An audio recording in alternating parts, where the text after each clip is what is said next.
Spet smo nazaj z novo svežo epizodo, tokrat po enem letu ustvarjanja, danes že 21. UF podcast, odkar smo nekako prenehali s hip-hop sešni. 34. podcast, po vrsti direktno iz studia 33 in danes z nami moja prijateljica, ki je po izobrazbi antropologinja in je več let delala kot pedagoginja v zasebni šoli in vrtcih. Je v bistvu nekdo, ki nekako razume vse življenjsko izobraževanje in kaj pomeni delo na sebi. Z izjemno življenjsko zgodbo bo danes popestrila naš večer, kjerkoli že ste, verjemte, ste v najboljši družbi podcasta UF. Dame in gospodje, z nami na 21. Sara Ranel. Sara. Kako si, Sara? Kaj dogaja? Odlično sem. Odlično? Ja. Dej mi povej, jaz ti moram čestitati za tvoj pogum, da si začela ustvarjati YouTube kanal. V bistvu moram tudi sama sebi čestitati za to. Še vedno zame precej izziv. Vsakič znova tako, bog, kaj jaz počnem. Kam itak kaj prav dosti ni jasen o tem, ampak moram reči pa, da sem v bistvu bila tudi ful pozitivno presenečena, koliko v bistvu tudi veselja in nekega užitka in ustvarjalnosti se je ob tem odprl, ki ga prej nisem poznala, tako da super. Daj mi povej malo za reklamo, tvoj YouTube kanal, o čem govori tvoj YouTube kanal in kakšno zgodbo ti nam podajaš? Ja, pri meni nobena stvar ne pride v eni besedi oziroma enem stavku, ker sem pač antropologinja, predvsem po duši. In antropologi smo tisti, ki se zavedamo, da življenje je ful kompleksno in ga ne moreš zreducirati na eno besedo ali dve. In zaradi tega je treba vsak pojem, vsak pojav, vsako situacijo pogledati z večjih gledišč. In ker imam tudi zelo rada ustvarjalnost, to vedno zraven tudi upletem. Tudi oblikovno sem delala včasih, tako da ja, oboje se nekako steka v mojo dušo. In ker sem večna zagovornica življenja, vsega, kar podpira življenje, kar podpira naš in življenjski razcvet, sem to vse želela nekako zajeti v svoj kanal in tam zdaj delim vse, kar je ustvarjalnega, kar je lepega, kar nas lahko podpira pri tem, da napredujemo, pa da dajemo tudi nekaj pozitivnega, nekaj smiselnega in nekaj podpornega življenju, torej vsem ljudem, živalim, rastlinam in sploh vsemu, kar ustvarja to vesolje. To. Ja. Lepo si to zapakirala. Okay, da gre na začetek. Ko je bilo tvoje odraščanje? S kje ti prihajaš? Ja, kot ti prihajam z planine. Oziroma ne, prvih par dni sem pri vodovodnem stolpu preživela. Pa smo se pa preselili v čisto novo nastalo sosesko. Tako da v bistvu je naš blok, kar nekako mislim, da je ista letnica kot jaz.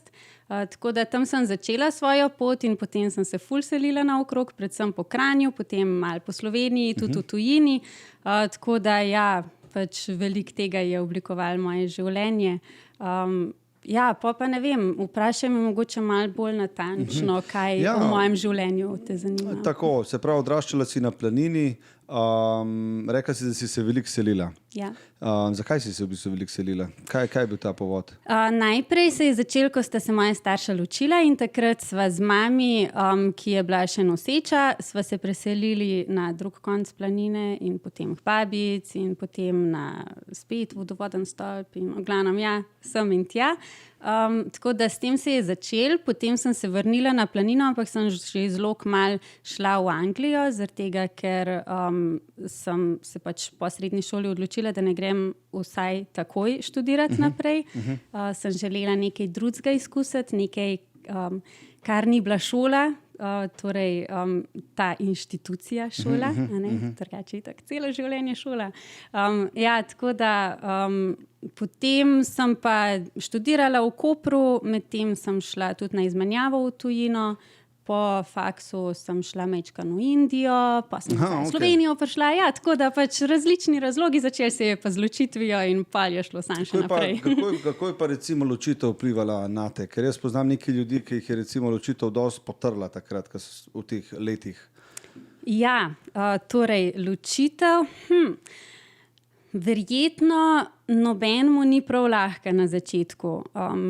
Zaradi tega, ker pač to je nekaj, kar pomeni nek konc, konci nas ponavadi saj majčkeno bolijo, sploh če je to nekaj, kar razpade, kar se je prej gradila, ne. Če si kot otrok v to vpleten, ti itak ful grozen, zaradi tega, ker pač je v naši kulturi ločitev načeloma posledica nekih sporov, nekih neskladij, a ne, in to otroci tak ful čutijo. Tako da takrat itak ni bilo lahko, ampak pol je pa zelo odvisen, kako ti v tistem času odrasli stojijo ob strani. Najbolj bi bilo, da bi bili to seveda starši, a ne, pač če so takrat zmožni tega, sam ob takih dogodkih se... So tudi oni pod takim stresom, ne?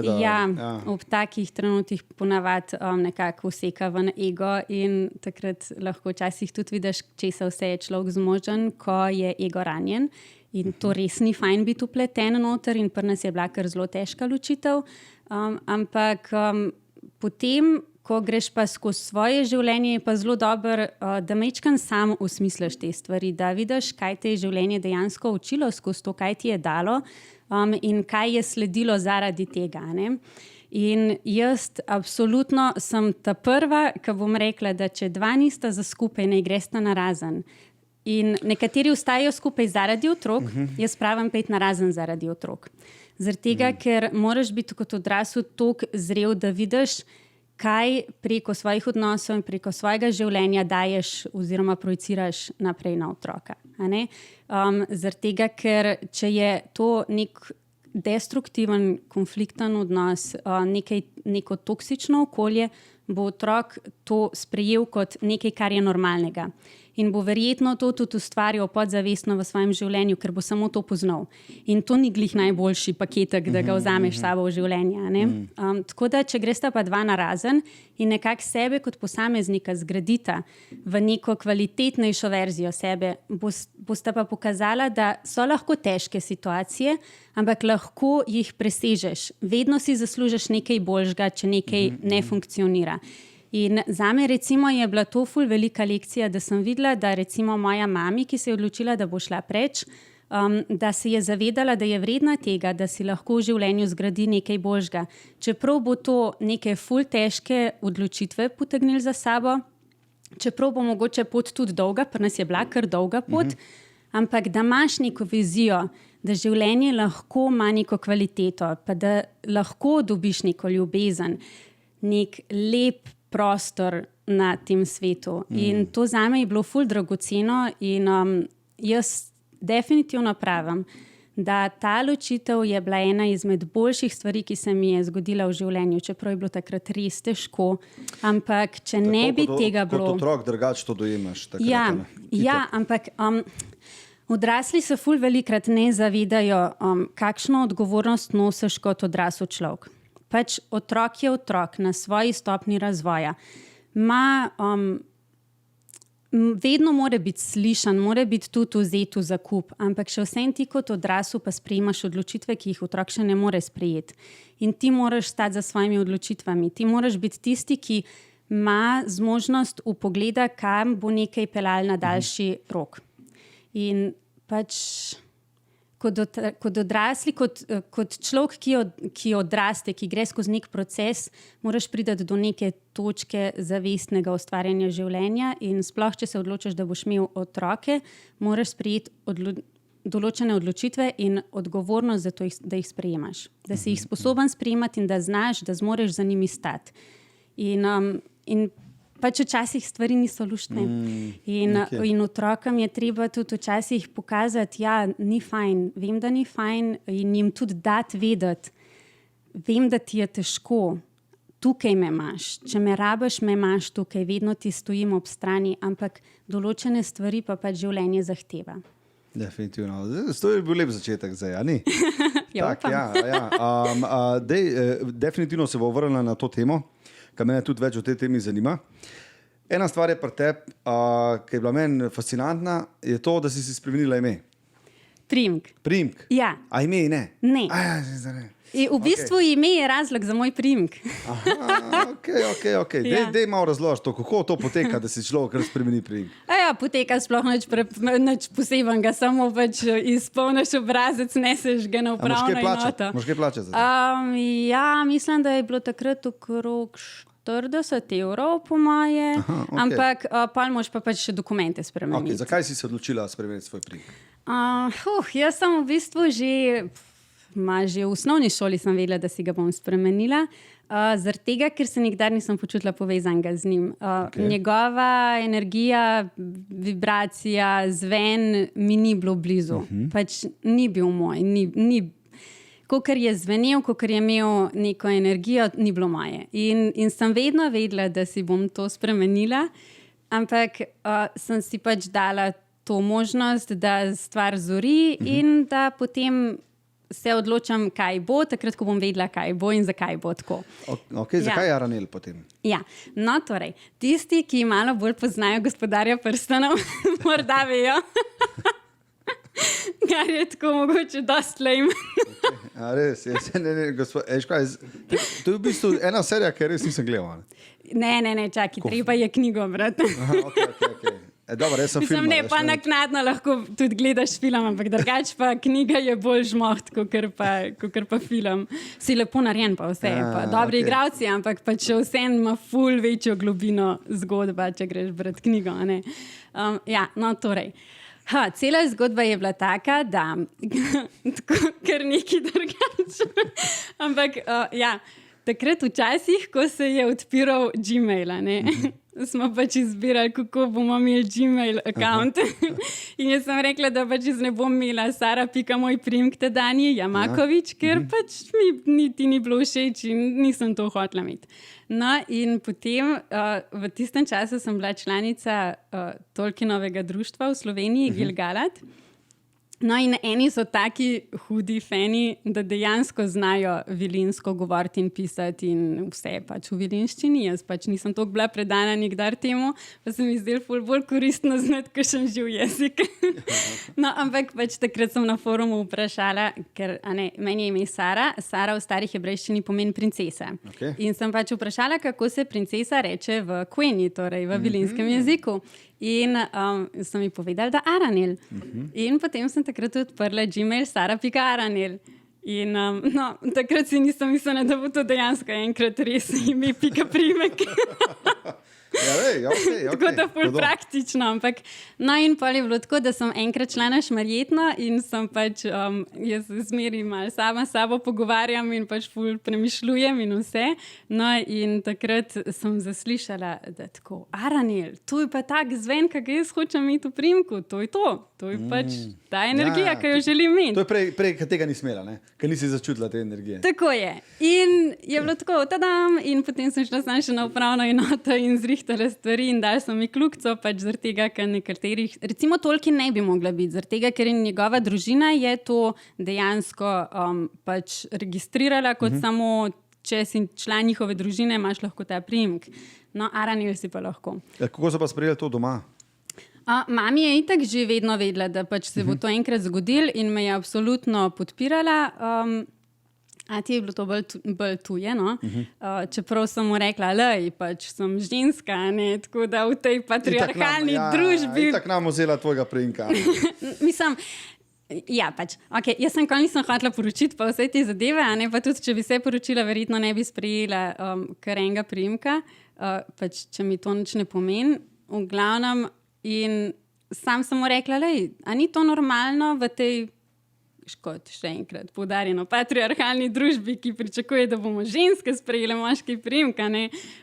Tako da pač v vsakem primeru bi se lahko to zgodilo na neki točki. Najdete moš možak, se piše Aranel, se jezik obstaja kakšen? Mogoče, ne vem. 100%. Statistični urad, FIS, poglej. Ampak v vsakem primeru se ne nameravam poročiti, tako da če ni smisla. Se pravi, potem si iz tega priimka odšla na v bistvu šolanje. Bomo rekli na fakulteto. Zakaj si... Ne. V Angliji. To je bilo kasneje. To je bilo kasneje že? Ja. Daj mi malo povej to zgodbo o Angliji. Ker sem se pogovarjala po telefonu, si mi delila eno zelo posebno zgodbo in povej, opiši to zgodbo za naše poslušalce. Ja, torej, Anglija se je zgodila zaradi tega, ker v 4. letniku, jaz sem bila prej res tako 100%, ali pa še več kot 100% prepričana, da jaz bom šla valjda študirati. Pa itak sem bila odličnakinja, pa vse, ampak v 4. letniku srednje šole se je vse čist spremenil in meni se je zagabalo vse v povezavi s šolo in takrat sem pač hodila tudi na modno oblikovanje, tudi zagabal si mi je vse v povezavi z modnim svetom. Sem rekla, ne, tega jaz ne bom. Jaz rabim vsaj 1 let pauze, če bom sploh kdaj šla študirati. No in predtem je šla tudi moja sestra že v Anglijo kot au pair in sem mečkan že... Kot kaj? Au pair je varuška pač. Okay. No, v glavnem in potem sem se pač odločila, da grem na tak način gor, zaradi tega, ker nekako je bilo mogoče še ta najbolj praktično, zaradi tega, ker je še vse mečkan organizirano.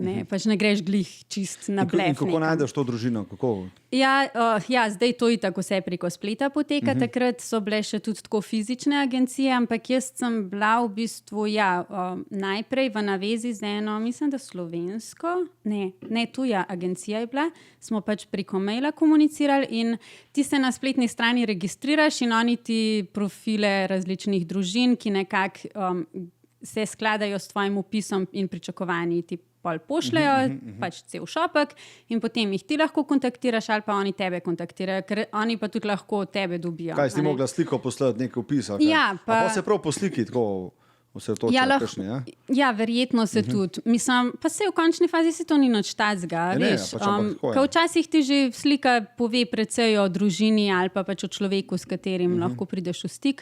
Ampak zraven je pa tudi še kar nekaj stvari, da opišeš sebe, pol kakšna pričakovanja imaš, s kom bi želel delati, ker lahko greš ti tudi, ne vem, starostnike recimo gor pač podpirati ali pa različne stvari. Ja, pač oskrbovalec, ne tako. Ja, no, ampak jaz sem šla pač za otroke.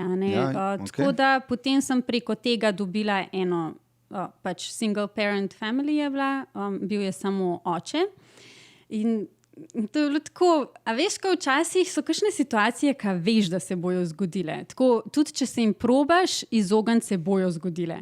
No in par meni je bilo s to družino tako. Že ko sem jih dobila, je bilo tako, nekaj mi tako malo pocinglaš zraven.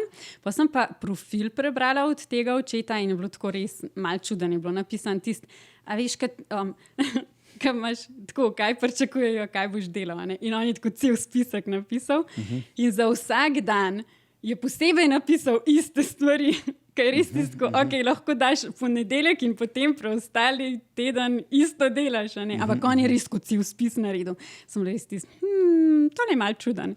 Ampak jaz sem takrat že prav nekje znotraj sebe sem vedela, da bom tam pristala in sem še 3-krat dobila ta profil ven, mi skoči in sem rekla, v redu, jih kontaktiram.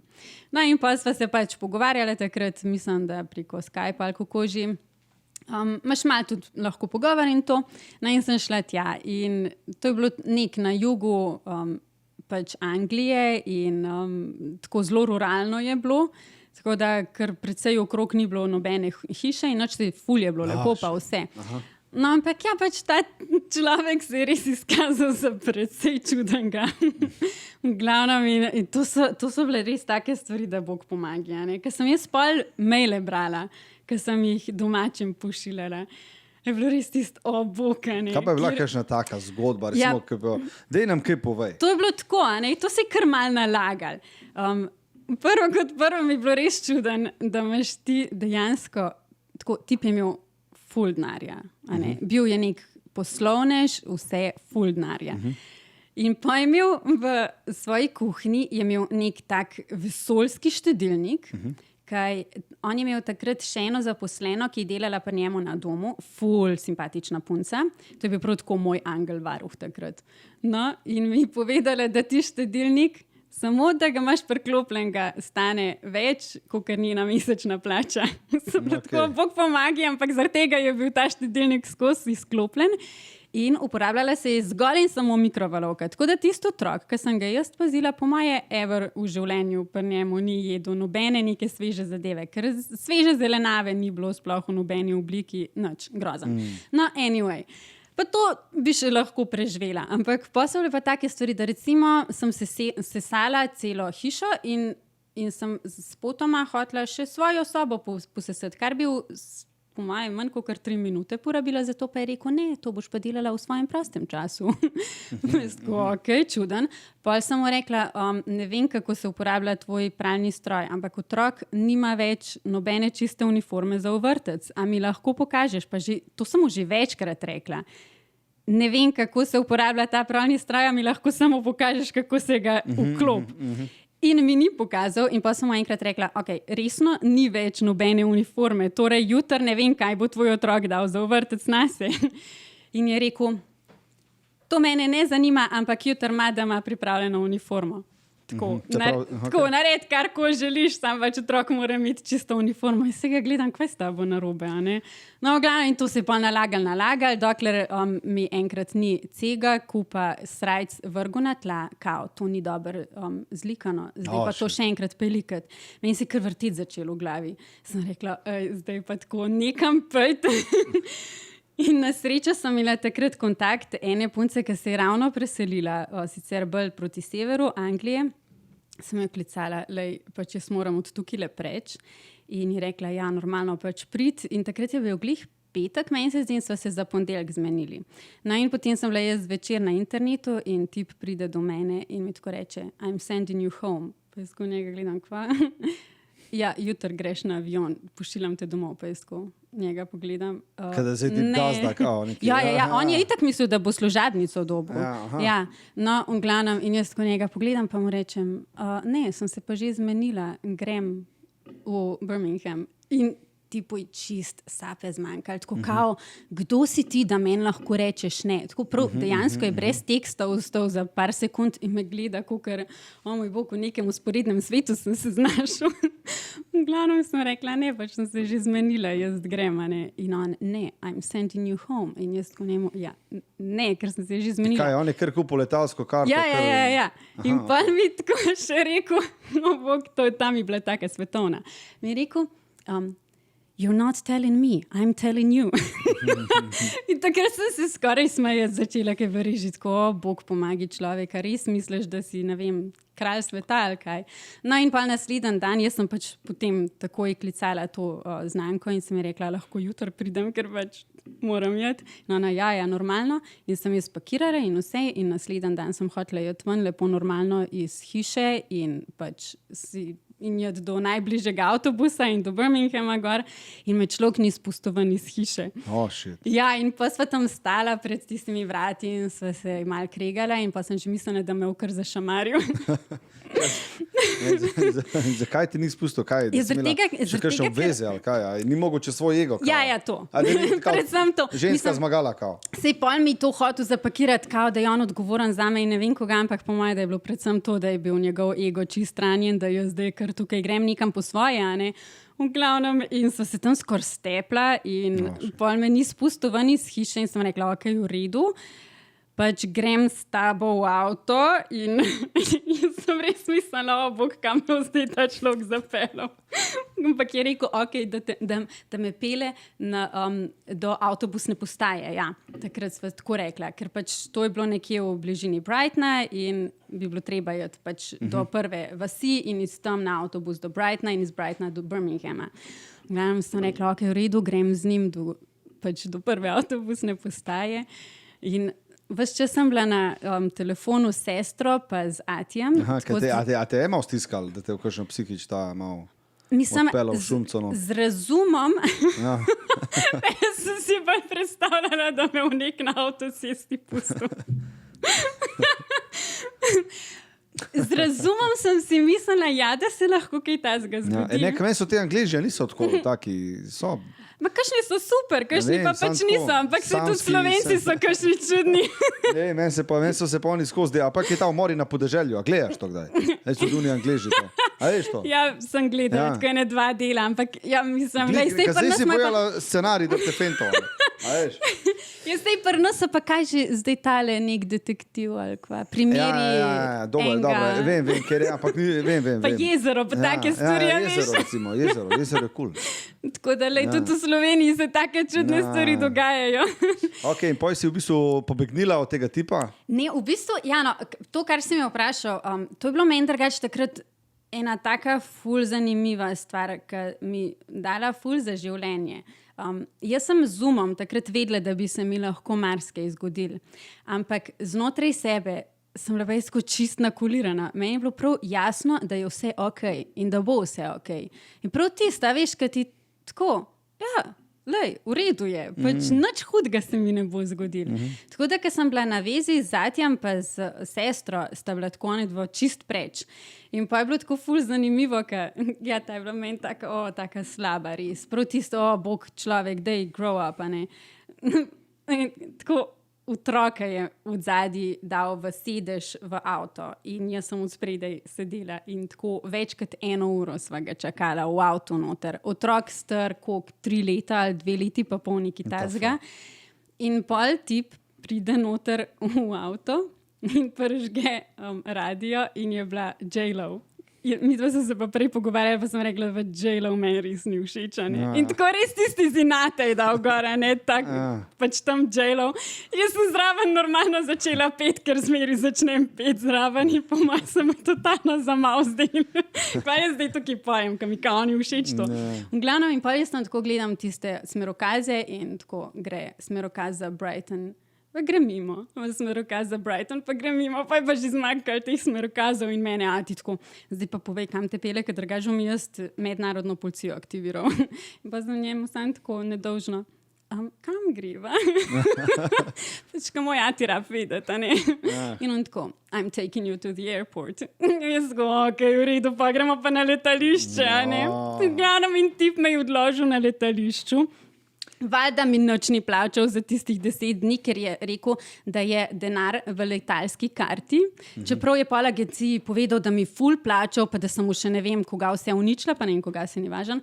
V glavnem, ampak najbolj slabo od vsega je pa bilo. V tem času, ko sem bila jaz pri njemu, mi je ta njegova zaposlena, mi je posodila eno knjigo.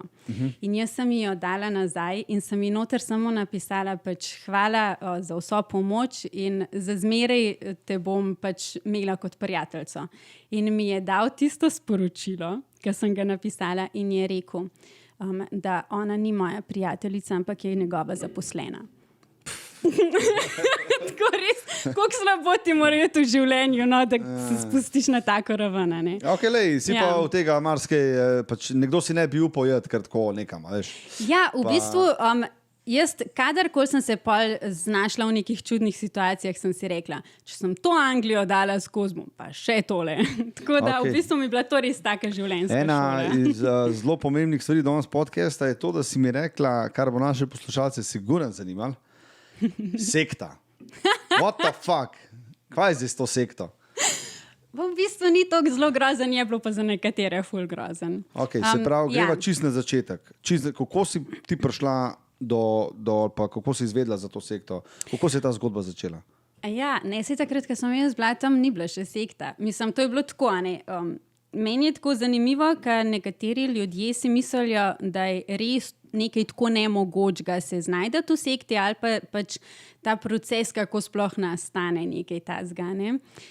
No in pač jaz sem tam, ko sem bila stara 17 let po moje, sem začela pač hoditi v neko duhovno šolo. Predtem sta bili tudi moja mami pa babi, tako da sem bila že kar nekaj let v bistvu v tej... Srednja šola to ali kako duhovna šola? Kaj to pomeni? Ja, pač ne vem, kako bi se temu rekli. Pač lahko so to kot neke duhovne delavnice, recimo, samo to je bila taka kontinuirana zadeva, tako da mi smo kar rekli, da je to taka duhovna šola. Okay. Pač imeli smo to sveto geometrijo, veliko smo se pogovarjali, meditirali smo in take zadeve. Okay. Ne? Okay. Tako da v bistvu takrat, ko sem se jaz temu pridružila, je bilo res super. Tako ful tisto osebna rast in neka podporna skupina in vse.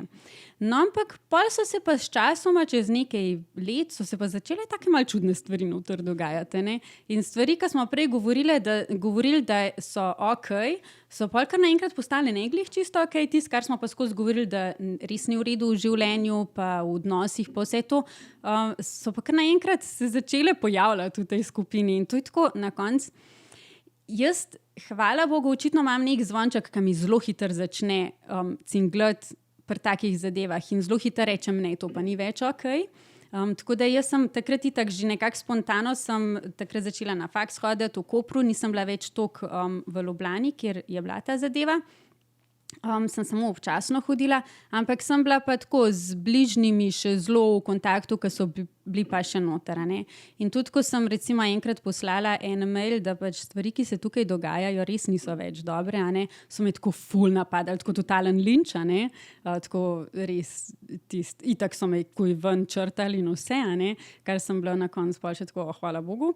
Ampak nekateri so pa res prišli toliko daleč, da recimo so družine razpadale, eni so tako res v hude panike zapadali, nekateri so take čist panične napade imeli v smislu, da jih napadajo do različne zadeve, sile in take stvari. Pa tako res je šlo zelo na nošno. Nekateri mislim, da še vedno niso del svojih družin zaradi tega, ker to je pač prišlo tako daleč, da je bilo tako, če imaš nekoga v svojem življenju, pomeni, da s tem, ne vem, privabljaš temne sile v svoje življenje in s tem bo, ne vem, propadla cela tvoja družina in še generacije za tabo, ker boš preklel cel svoj rod in tako. Ampak nekdo je mogel biti vodja. Pač vodja je bila ena oseba, ki je bila precej labilna in ko se to nekako poveže z drugimi, ki so lahko zelo dominantni, imajo pa zelo poškodovan ego oziroma so precej nepostavljeni v svojem življenju, pa lahko postanejo stvari ful toksične. In to ponavadi privede do tega, da je nekdo avtoriteta in drugi nemajo prava glasanja. In ko pride do tega, samo moje je prav in od nikogar drugega, to ponavadi pomeni, da stvari grejo zelo slabo in bojo pripeljale do nečesa, kar bo zelo škodovalo marsikomu lahko. In do tega je tukaj prišlo. In to so prišle take situacije, da recimo so izključevali ljudi na način, ti privabljaš temne sile med nas in nas boš vse uročil in ne vem kaj še vse. In to so bili taki panični napadi pri nekaterih, da dejansko so se nekateri rabili več let postavljati nazaj na noge, da so približen v red svoje življenja spravili. Jaz recimo sem jih pol nekaj teh ljudi srečala kasneje in enkrat, ker tako, z nekaterimi se sploh nisem smela več pogovarjati. Ampak so bile pa take stvari, da recimo so človeku pisali v službo, naprimer njegovemu šefu in govorili laži o njem, zakaj ga ne smejo imeti več zaposlenega, so pač probali sprožiti to, da bi ga odpustili, naprimer, take stvari. Pol so bile tudi, ko so bili enkrat na neki poti, recimo določene osebe niso smele biti v bližini drugih oseb, oziroma če se je kdo pogovarjal z njimi, so drugi tako čist padli na njih in je bilo res tako ful velik psihični pritisk, ki posledično pač lahko sesuje cela življenja. In dejansko določena življenja so bila popolnoma sesuta. Tako da pa ena skupinca dejansko mislim, da so pol čist po svoje šli živeti in se z nikomer več niso smeli pogovarjati in to je tako psihično ful velik pritisk na človeka lahko.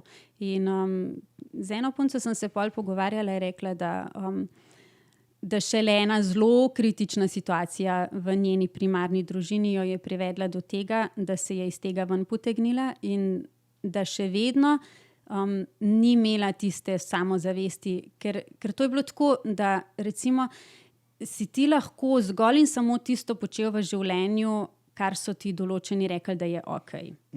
Tako da karkoli si ti o sebi razmišljal, karkoli je iz tebe prišlo, karkoli se je tebi zdel prav, če nekdo drug ni tega potrdil, je bilo narobe. In to je bilo lahko tako narobe, da so človeka psihično popolnoma sesuli. Tako da je bil človek res že na točki, jaz sem v celoti narobe. Jaz nisem sposoben voditi svojega življenja, jaz brez vodenja nekoga drugega ne smem ničesar v svojem življenju narediti. In to je lahko res grozljivo. Kje pa so se to zbirali, oziroma kako to poteka zdaj slovenska sekta? Kaj si jaz predstavljam? Jaz si predstavljam v sred šume, sred gozda, nekdo, ki bere Biblijo, ki gori tam, pa križ mečejo not. Tako si jaz predstavljam. Ja, pač to so te hollywoodske zadeve. Zaradi tega v bistvu se mi zdi, da ljudje sploh ne razumejo, kako do teh stvari pride. Da to so take zelo običajne stvari. To ni tisto, da zdaj kar, mislim, mogoče nekje je tisto, zdaj bom pa kar, nekam šel, pa bom začel, pa bom sebe na neki točki vrgel čez klif v morje, pa umrl. To so zelo običajne stvari. Mi recimo smo se takrat dobivali enkrat na teden, imeli smo čisto lepe pogovore, občasno smo skupaj meditirali, tako res čist lepo, Pa se pa kar naenkrat take majhne stvari začnejo dogajati. A veš, tisto tako, ka recimo enkrat je bil en fant, naprimer, ki je rekel, ampak ki je bilo nekaj glede tega, pač kakšno vlogo imamo moški in ženske v družbi in tako ne. In takrat je bila ena skupina žensk zelo glasnih in so bile pač očitno zelo ranjene duše, tako da pač vse, kar ni govoril v prid ženskam na vsak način, je bilo popolnoma narobe. In je ta fant enkrat tako zelo nedolžno je pripomnil, ampak sej pač tudi ženske znajo včasih kaj slabega narediti, pa nismo glih samo moški, tisti, ki smo bad guys. In meni se to zdi nekaj popolnoma normalnega, popolnoma razumnega, ampak na njega so se pa tako usuli takrat, da sploh ni več upal spregovoriti, nikdar. A veš, in to so take zelo majhne stvari, ki zasejajo tisto, nekaj v meni je res narobe. In pa še da začneš dvomiti vse. Ja, in to je tako, a veš, kakor to so ti najbolj subtilni nivoji. Zaradi tega recimo tudi religije tako uspevajo. Ker ti nikdar ne rabijo nečesa, zares fizičnega dati za neko podkrepilo neke teorije ali nečesa, zakaj nekaj zakaj pa ni. Ampak te ujamejo na tistih, na tistih malih dogmah, kaj tako, če ti majčkan podvomaš v to, si narobe in cel tvoj svet je narobe in tvoja duša je narobe in tvoja bit je narobe in potem je človek ubiti noter narobe in ne zmore več razmišljati o sebi in sam sprejemati svojih odločitev, zaradi tega, ker ima tak velik dvom o sebi, da je samo še tista avtoriteta ena in edina, ki se lahko opre nanjo in more po njeni sledi hoditi. Ker nič, kar je njegovega, ni prav. In to so najbolj nevarne stvari, zaradi tega, ker grejo v tisto srž človeka. A veš, jaz nisem okej, z mano je nekaj narobe. In to je res, to zna biti dost scary zadeva, ker res srž človeka ubije. A pa se zdi, da je tako počutila? Kot rečeno, jaz, hvala Bogu, imam očitno od nekje tisti zvonček, ki meni začne noter alarm. Tako, tole ni več okej, tole ni več okej. In ja, normalno, da se zraven ful sprašuješ. Ne vem, jaz mogoče tudi sem tak tip človeka, da jaz se vedno o vsem ful sprašujem. Pač včasih je v moji glavi ful preveč stvari. Ampak pač, dober. Jaz to sprejemam kot en del mene. Ampak je pa druga stvar, da jaz sem zmeraj imela tako avtoritete zelo pod vprašajem. Ful nisem pristašica idej tega neke hierarhije. Se mi zdi, da pač vsak človek je že samo zato, ker je človek. Ima vso pravico do nekega uveljavljanja svojega sveta v tem svetu. Pač njegovo prepričanje, njegove misli, vse to ima neko težo, ima neko vrednost. In to, da je tam neka avtoriteta, ki je avtoriteta samo zaradi tega, ker pač ga je nekdo postavil na mesto avtoritete, to je meni kar neki. Tako da sem se zmeraj ful spraševala glede tega, pač kaj je zdaj point, da ti zdaj tukaj meni nekaj govoriš. pa se jaz s tem ne strinjam. Ne? Enako dihava zrak, kle sva enako prisebna. Ja, in zaradi tega mislim, da sem že tudi tukaj zelo hitro začela razmišljati, ali je tole še v redu ali ni v redu. In pol, ko začneš še malo razumsko razmišljati o tem, okay, torej, o tem smo včasih govorili, da to res ni ok, zdaj pa to kar naenkrat postala stalnica v neki naši dinamiki, kako pač te stvari se ne ujemajo. Torej, tukaj je prišlo do nekega zatika, a je bilo prej narobe, a je zdaj narobe. Pa je pa še zelo nujno, da vsak človek majčkeno vklopi svojo moralo. Torej, če ti vidiš, da nekomu škoduješ z nečim, nimaš nobene pravice početi to. Pač preprosto tebi ni kar nekako od nekje dano, da boš ti zdaj nekomu škodoval samo zaradi tega, ker si ti prepričan, da imaš bolj prav, kot pa nekdo drug. In če ti vidiš, da nekaj ne izhaja iz neke pozicije svobode, ljubezni, podpore, ne tega delati. In ko vidiš, da se to začne sistematično dogajati v neki skupini, pa bi pa res morali že fest alarmi se vklopiti in pač očitno imamo različen razpon tega, kdaj jih vidimo. Ja, no, ok, manipulacija ljudi je pisana na kožo, veš. Yep. Če si dober manipulator, hitro lahko nekoga zavedeš. Ja. Veš, to je, a ne? In problem v našem svetu je, da smo mi že v bistvu od malega vzgajani v to, da je nekdo nad nami. Kar je že samo po sebi neke vrsta manipulacije. In ljudje niso navajeni na to, da so sami sebi prva avtoriteta. Tista referenca, na katero se je vedno treba opirati. Kje sem jaz, kje jaz stojim? In pol šele iz tega sejem neke vplive in informacije iz okolice. In to je ful velika mera odgovornosti, ampak načeloma smo kar neka svobodna bitja, ne? In ljudje imajo zelo veliko zapovedati o svobodi, zelo veliko se govori o tem, zelo veliko povsod, svoboda in hočemo biti svobodni, ampak dejstvo je, da svoboda v prvi vrsti je velika odgovornost. In odgovornosti pa ponavadi ne želimo sprejemati in zaradi tega pa pride do takih stvari. Ker preprosto ljudje niso pripravljeni reči ne, pač moje življenje je moja odgovornost. In če se nekaj ne sklada z mano, imam jaz vso pravico in dejansko tudi odgovornost, da rečem ne. Lahko je to govoriti, ja, to je res, to je resnica. Zdaj govorimo kle resnico, ampak strah, ne? Ja. Strah je to vodilo. Ampak strah je tudi prvi, ki ubija življenje. Tako, ali pa gonilo, če ga prav obrneš. Ja. V določenih momentih. Ne? Ja. Ampak ja, jaz mislim, da je ta strah ful povezan s svobodo drugače. Ja, mislim, a veš, meni je ful všeč tista misel, da kako že pogum ni odsotnost straha, ampak je, oziroma pogum ni odsotnost strahu, a ne? Ja. Okay. Ampak je sposobnost, da presežeš ta strah, da rečeš ne, nekaj je več vredno, kakor pa ta strah. In strah sam po sebi ni nič slab, ne? Strah načeloma je neka oblika samoohranitve, a ne? Je pač nek zvonček, ki ti pocingla v tole bi lahko bilo potencialno nevarno, a ne? Ampak ni pa niti še to je nevarno, to je samo lahko nevarno. To je pa naš tist premislek, rečemo, ojoj, to je res toliko nevarno, da pač tega ne bom sprejel, ali rečeš, ok, je možnost, ampak še vseeno nekaj ima višjo vrednost, kakor da me tole zaustavi. In pač čisto odvisno, ali zdaj to ne vem, da greš ti skočiti s padalom, ali da ne vem, pustiš nekoga, se ločiš, pa greš nekam drugam, ali da pustiš službo, ali pa da pač to meni avtoriteti rečeš, lej, sorry, ampak nimaš moči nad mano. Ja, ok. Dek so veliko v teh debatah. Kaj te pomeni sreča? Sreča, joj. Zelo širok pojem. Ja, ampak... Ja, sreča. Kaj meni pomeni sreča?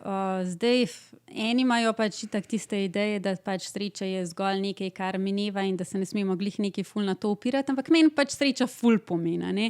Ampak meni ponavadi tisto največjo srečo ali radost vzbujajo ene take zelo preproste stvari. Take stvari, kot da imam jaz lahko čas zase in da gledam sončen zahod in sem čisti izpolnjen napolnjena v tem, ko sem povezana z neko večnostjo življenja. To je tisto, kar mene ta najbolj zapolni. Še enkrat, da je zadnji stavek. Povezana z večnostjo življenja. Ja. Daj to zdaj razširjeno. Jaz verjamem, da se tebi to sliši ful preprosto. Jaz se verjetno nekako razumem, pa gre za naše poslušalce. Kaj ta stavek točno pomeni? Kako bi to zdaj lahko povedala v praksi? Ja, ok. Torej, jaz ful delujem na nekih notranjih občutkih. Tako da včasih je te stvari ful težko opisati. Ampak, a veš, kaj recimo, recimo, da si sredi gozda. Okay. A ne? In takrat je tako mir, tako res neskončen mir. Tak mir, ki bi ga lahko kar razpotegnil čez vse. A veš? In pol začutiš tisto življenje tam noter, ki je toliko poln tist prostor življenja, vse je polno življenja. Tako ne samo tista drevesa pa žuželke pa to, ampak sam zrak ima življenje v sebi. In to življenje je večno. To življenje je nekaj, česar nikdar ne moreš zaključiti, ker samo je. Ker to je obstoj, to je stanje biti in to je ta večnost. Meni recimo je bilo eno izmed zame najbolj fascinantnih izkušenj oziroma izkustev, ki sem doživela, ko sem bila v Indiji. Sicer pač tako, ki vsak bi lahko rekel, Indija, so vlejmani, tako pač vsi grejo v Indijo. Jaz sicer nikdar sploh nisem nameravala iti v Indijo, pač to je bil čist splet okoliščin. Ampak, ko sem se vračala iz Rišikeša, kjer sem bila pač dobre 2 meseca, do Delija, kjer sem šla pač na avion nazaj v Slovenijo, oziroma pač v Evropo, in sem bila na avtobusu. Tako res ni bil ne vem kakšen poduhovljen prostor ali karkoli. Jaz sem samo pač bila na avtobusu in sem gledala pač tam reko, Rišikeš je ob Gangi, to je za Indijce tako res totalno sveta reka. Jaz sem gledala reko in tiste hribe okrog, ker to je glih na vznožju Himalaje. In v tistem trenutku sem jaz tako v globino sebe začutila to stanje biti. Ampak to je bilo tako res noro, ker ti začutiš, kako so gore polne zavesti, kako se gore tebe zavedajo. In kako to pač je obenem tako čist noro, wow, po drugi strani pa tako, ja, pač tako je, to je življenje, nič tacga. A veš, tako, za tisto goro ni nič zdaj neki ne vem kako fascinantnega, da se jaz zdaj zavedam, da se ona mene zaveda. Gora sam je, reka samo je, ampak obenem je pa to tako polno življenja, da nikdar v tej naši kulturi na ta način, kakor mi živimo, ne začutiš te polnosti življenja, kakor je v tem trenutku začutiš. Skozi nek kaos, skozi neko hitenje, skozi neki to, si to je to, ne? Ja, ampak mi se sploh ne zavedamo, da v tem načinu življenja, ki ga mi imamo, mi tako 2D živimo. Samo ploskev. Ploskev, ki nima nobene oblike, nobene vsebine, nobenega gor, dol, levo, desno. Ampak življenje je pa tako... Tako sploh nima nobenega D, življenje je samo a veš, neskončnost, res neskončnost. In jaz v tistem trenutku meni je bilo toliko noro, ko sem začutila, kako pridejo ekstremi skupaj v eno točko, tako odklon v eno smer, pa v drugo smer prideta skupaj. In ko se zaveš, da v istem trenutku si absolutno večen in absolutno minljiv. In nisi sploh nič pomemben, ker si toliko majhen, ampak si pa neskončno pomemben, zaradi tega, ker si del tega. Ja, del celote, ne? Ja, in obenem pride neskončna ponižnost in neskončna odgovornost. In to je toliko dober občutek. To je sreča, pa. To ni niti sreča, to je samo stanje biti. Res. To najbolj noro od vsega skupaj je, da to dejansko je samo stanje biti in je večno. In jaz sem v tistem noter, a veš, kako kar v Matrici, a veš, v tistem filmu, ko vidiš, kako so tiste kodice, je no, niso bile kodice, ampak je bilo tako res, kot da je vse samo ena matrica, ki je pa čist napolnjena z neko silo, ki ji dejansko ne moreš dati nobenega imena, ampak najbolj približek tega je pa ljubezen. Ampak to ni ljubezen, ki jo mi razumemo kot, ne vem, partnerska ljubezen, pa romantična, bla, bla, bla. To je najbolj zreducirana oblika ljubezni, ampak je samo tako brezmejna res ljubezen, ki samo obstoja in je. Bravo. In je toliko noro.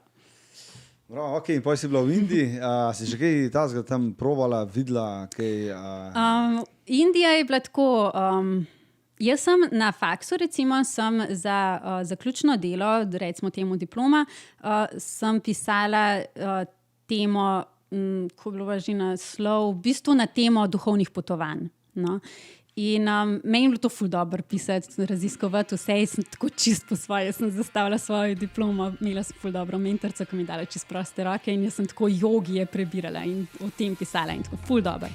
No, ampak pol sem pa rekla, da več, če že o tem pišem, pa je treba tudi na kakšno duhovno potovanje dejansko fizično jeti. No, in takrat sem dejansko ful razmišljala, kam naj grem in vse, in pa je bil tako splet okoliščin, v bistvu mi je življenje malo prišepnilo, da moram iti v Indijo. In sem rekla, res v Indijo, tako brez veze. Ja, tako res brez veze, meni res Indija ni vlekla. No, pa sem rekla, ok, dobro, pa grem pa v Indijo. No, in sem se znašla v Rishikešu spet čist po spletu okoliščin in najprej sem šla čistko preko couchsurfinga in tako in pa sem enkrat sedela tam zraven Gange in sem razmišljala, jaz res moram tukaj nek stanovanje dobiti ali karkoli. Zaradi tega, ker sem šla do ene parih ašramov, ker ašrami že tako so mi zvenili tako. Ašrami so te kakor duhovni centri. Okay. Ja, pač vsi ful meditirajo, pa ful so te guruji noter in tako. A se tudi kaj drugirajo, kaj je? No, verjetno, kaj tudi, ja. Okay. Čeprav tam v Rishikešu je ful zanimivo, ker to je tako, tam so bili Beatli, in takrat je to ful popularno ratalo. Je utrgalo vse tam čez. Ja, in od takrat je to postala prestolnica joge. Tako vsi so tja romala, In še zdaj je pač to prestolnica joge in imajo tam tudi festival joge in vse. In pa je tako zanimivo gledati te različne ašrame, ker eni so tako ful zategneni in zaprti in vse. Pa je bil en tam, z enim Američanom sva se ful družila in on je tam že več let, tako potuje po Indiji in tako. In je rekel, da on tisto imenuje Bollywood ašram, ker tam so bile take scene, tako, tam so bili ta glavni organizatorji festivala joge in pol so oni govorili ful nekaj o duhovnosti, ampak obenem so pa s helikopterjem tja politiki prišli in podali svoje izjave, ker res tisko, bog ljudje. No. Oni so tako cringe, niso oni tako cringe. Niso tako cringe, sploh te Bollywood pa to, no? Ok, pač mislim... Kičev, a tebi ne? Ne, to je...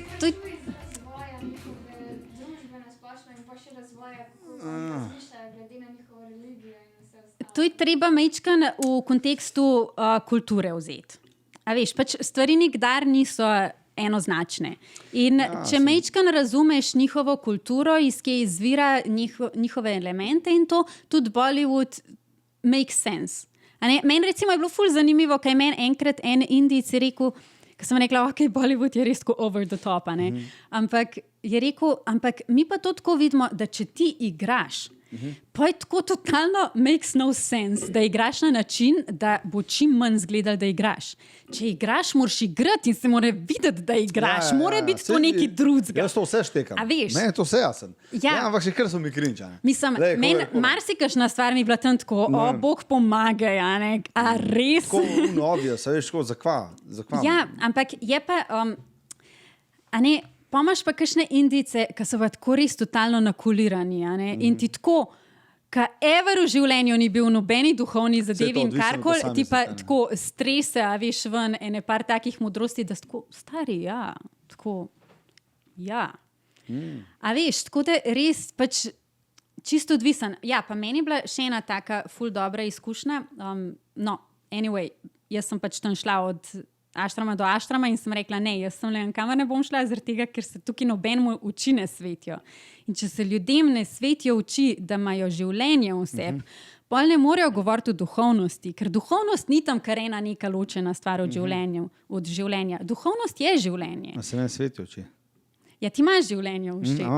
Ja, pač, a veš, da imaš neko vsebino noter, pa da ti lahko normalno pogledaš človeka in se z njim tako pogovarjaš. Ne pa, da jaz do njega pridem in prvo kot prvo si misli, a si se že 2 meseca naprej najavila, ne, pač, če se nisi, nimaš tukaj kaj početi. Pa še tako, kaj ti tukaj sploh počneš, zaradi tega, ker meni se sploh ne da s tabo ukvarjati. To ni odnos. A veš, in pač jaz nimam tam kaj početi, če mi eden že takoj pride s tem odnosom. Sploh ne govorimo o tem, kako te pa še gledajo čez ženskega spola. Tako da, tukaj sploh nimam več kaj za pogovarjati. In pa je v bistvu, Indija je vplivala na te, da si se v bistvu prizemljila? V bistvu, da sem šla čist po svoje. Jaz sem pa tam eno sliko delala v enem lokalu, pač, ki je bil tak fulušten lokal. No, to je bilo v bistvu par stvari se je takih zgodil. Jaz sem res morala Rišikeš takrat izkusiti. Zaradi tega, ker Rišikeš je kot ena taka mala skupnost. Tam se vsi poznajo med sabo. To je majhen plac, vsi pač tudi tisti, ki pridejo enkrat na leto za pol leta tja, to se vsi poznajo. In jaz, ko sem tja prišla, je bilo res. Jaz sem se ful samo počutila. Prvo kot prvo sem morala iti nekam preč od vseh, ki me poznajo. Sem rekla, jaz moram iti nekam, kjer noben nima nobene slike o meni. Da sem jaz res lahko nekaj popolnoma drugega. In sem šla tja in se spomnim, da sem enkrat tam sedela na večerji v enem lokalu in tako čisto sem bila že tisto, moj bog, meni je dosti tegale vsega. In sem šla sam hoditi po ulici, tema je bila, zvezdice so bile in sem tako zvezdam sem rekla, zvezde, zakaj sem jaz že celo življenje tako neskončno sama, večno sama. In je bilo res tako dobro, kao v bistvu je res prav tisto odgovor prišel. Ja, nehaj to delati. Veš, kakva, resno. Nehaj to delati, to sama delaš. To privlačaš, ne? Pač nehaj to delati. In je bilo res tako, oh my god, In v bistvu pa sploh ne veš, kaj točno moraš narediti s tem. Sam pač nekaj moraš spremeniti znotraj sebe. In tam v tem Rišikešu sem jaz pol to sliko delala v enem lokalu, kjer so bili pritimaš skozi isti ljudje. In nisem tam samo stala po unem stebru in barvala uno kačo, ki sem jo delala in poslušala sem muziko. In meni je bilo samo tisto, vsak dan sem prišla tja noter in tam so bili oni najbolj nakulirani zaposleni. Hello, Sara, how's your day? In je bilo samo to. Tukaj vsak dan jaz pridem, nekdo me lepo pozdravi, se z mano pogovarja, če mi paše, se ne pogovarja, če mi ne paše. In pol tako, ta zadnji dan, v bistvu, ta zadnji večer, ko sem bila tam, nas je bilo pa ene par tako, z celega sveta smo bili in je en kitaro sabo prinesel. In je začel sam tako malo igrati na uno kitaro. In pol smo mečkan začeli zraven peti. In pa sem jaz začela kar nekaj po slovensko zraven peti, tako random stvari. In ljudem je bilo to tako čisto fascinantno. Kaj je to kar en jezik? In jaz sem tako kar nekaj tam pela zraven. Kaj slovenska? Ja. Aha, okay. In pa sem jaz začela spraševati, kako se pa v slovenščini reče ljubezen? Pa jaz tako pač ljubezen, pa vsi tako v najbolj polomljeni slovenščini, ljubezen! In smo peli in je bilo res tako, tako smo bili povezani, tako prav ena skupnost je nastala tam. In jaz sem se prvič počutila, da sem del nečesa. In to sem jaz tam morala izkusiti. Toliko se umakniti od stvari, toliko je po svoje, ne po nobenih nekih jogijskih zapisih, pa ne koga. Jaz sem se tam večino časa sam z Gango recimo pogovarjala. In toliko se odpreti, da te lahko nekdo sprejme in da ti nekoga sprejmeš, da postaneš del skupnosti. In to je bilo zame takrat ključno. In meni se je takrat ful spremenil pol v življenju v tem smislu, da sem lahko začela svoje življenje razvijati na način, da sem del, če želim biti del, pa nisem del, če ne želim biti del. Se lahko odločaš, ne? Ja. Vse to je to, ne? Ja. In meni to ful ustreza, da nisem 100% vpeta v stvari, ker rabim ful časa zase. To je moj edini način, da se napolnim, da se čisto umaknem, ampak da sem pa še vsem, da sem lahko toliko odprta in ranljiva in pač sprejemajoča za neko sredino, da lahko sem vpeta v to in se tudi čutim del tega in lahko soustvarjam. In potem si to, da gre počasi proti koncu našega podcasta, je zelo ena pomembna stvar pri tebi, da si v bistvu ti to potem daješ na druge oziroma na mlajše. Bomo rekli, ti si se nekako odločila, da boš učiteljica. Ja. Najprej sem bila vzgojiteljica, potem sem bila učiteljica. Učiteljica, okay. Ja. Kaj misliš, da je problem današnjega šolstva? Ne. Meni je ena ful dobra zgodbica. Enkrat sta bila en ful uspešen poslovnež, pa ena pedagoginja, Američanka, sta bila na avionu skupaj, sta se znašla drug ob drugem. In ta ful hardcore poslovnež je rekel tej ženski, mi imamo ful grozno šolstvo, torej, če ti jaz znam kolikor sredstev, pa podpore, pa vsega, da ti lahko spremeniš karkoli, katera bi bila ta stvar, da bi jo spremenila, zaradi tega, da bi šolstvo lahko začelo funkcionirati. In je ona rekla, natanko zaradi tega imamo problem v šolstvu. Ni ene stvari, ki jo je treba spremeniti.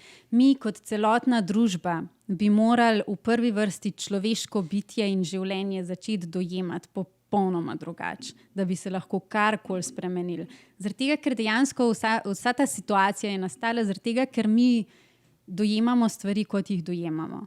In zaradi tega pač naše šolstvo temelji, pač enkrat sem danes že omenila, patriarhat, pač to je to.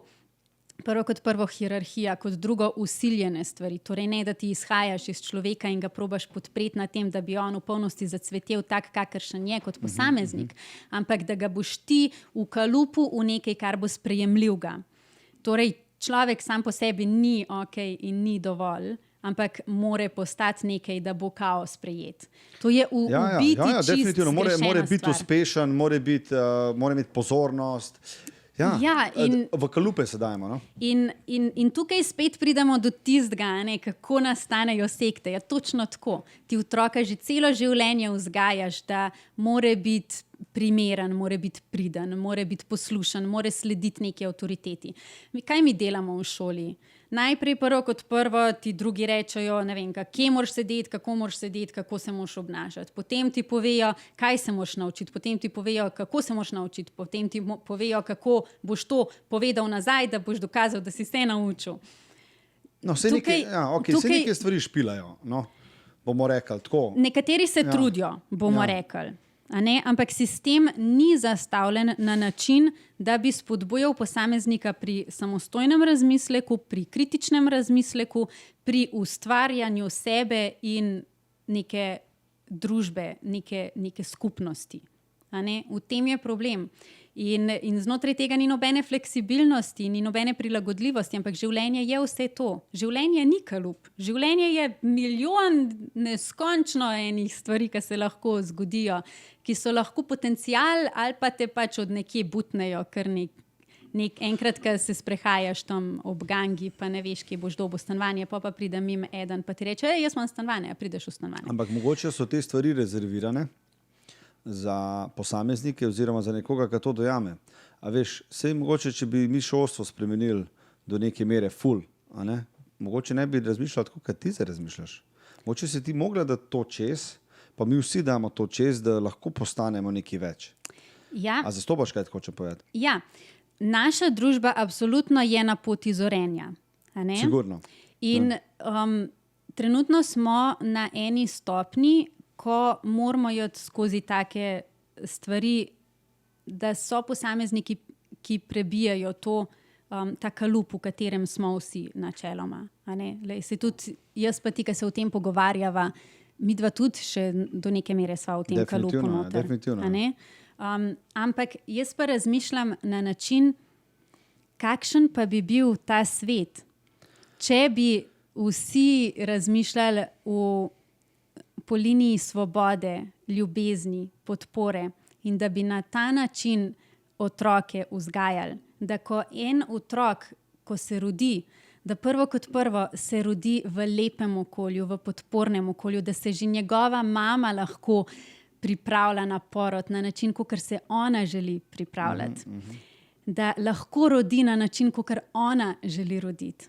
In da potem ta mama je neskončno ljubljena znotraj ene skupnosti in da ta otrok nima samo ene mame, ampak ima celo skupnost mam, pa očetov, pa tet, pa stricov, pa da to sploh ni važno, aj moj otrok, aj tvoj otrok, ampak je tukaj eno bitje, ki ga imamo radi in ki ga bomo neskončno podpirali pri tem, da lahko v polnosti zacveti.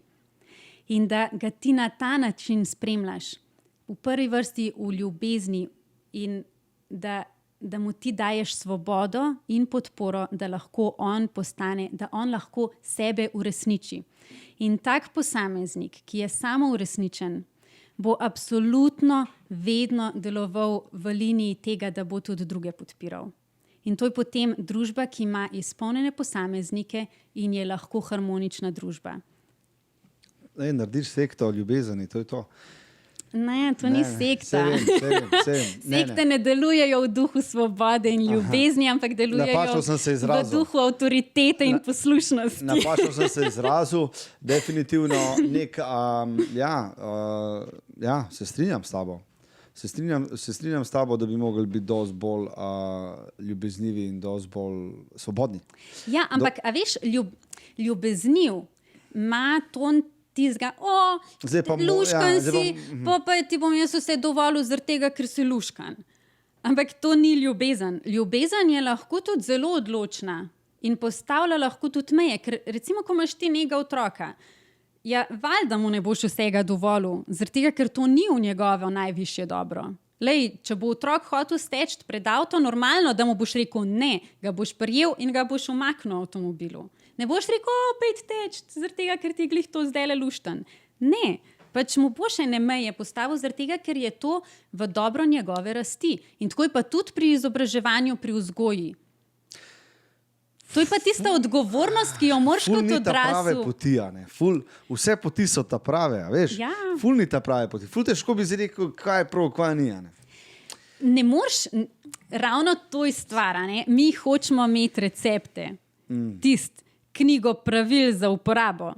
Tega življenja nima, zaradi tega, ker življenje je razvoj, je večni razvoj.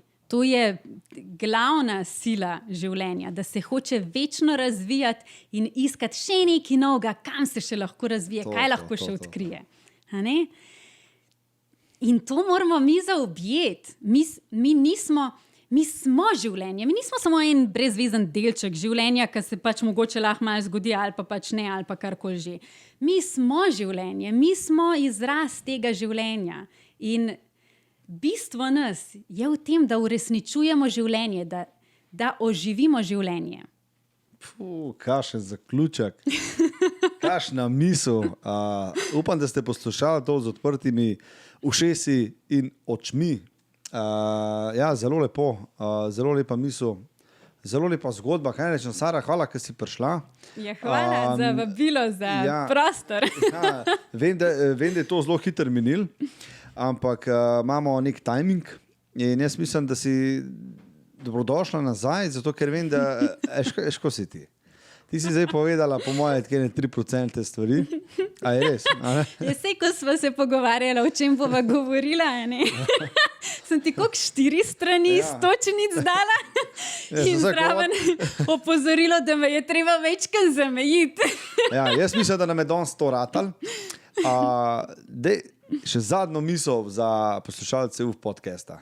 Evo, pa da zaključimo res v tistem stilu, ker moramo. Ojoj, zadnjo misel, mi lahko daš istočnico? Ne, kar zdaj čutiš, ta moment. Ja, jaz mislim, da se bom kar vrnila k temu, da dajmo oživljati življenje. Tok fest ga imejmo radi, da takrat, ko pride strah pa dvomi, da smo pripravljeni se za trenutek ustaviti, pa reči, kaj je v najvišje dobro življenja, pa imeti jajca, da narediš tisto, kar dejansko je v najvišje dobro življenja. Ker pol bo vsem ful lepš. Ja, na zdrav, z najboljšo kavo na svetu. Evo, Lokica. Ajde, Sara, hvala ti. To je to. Bravo.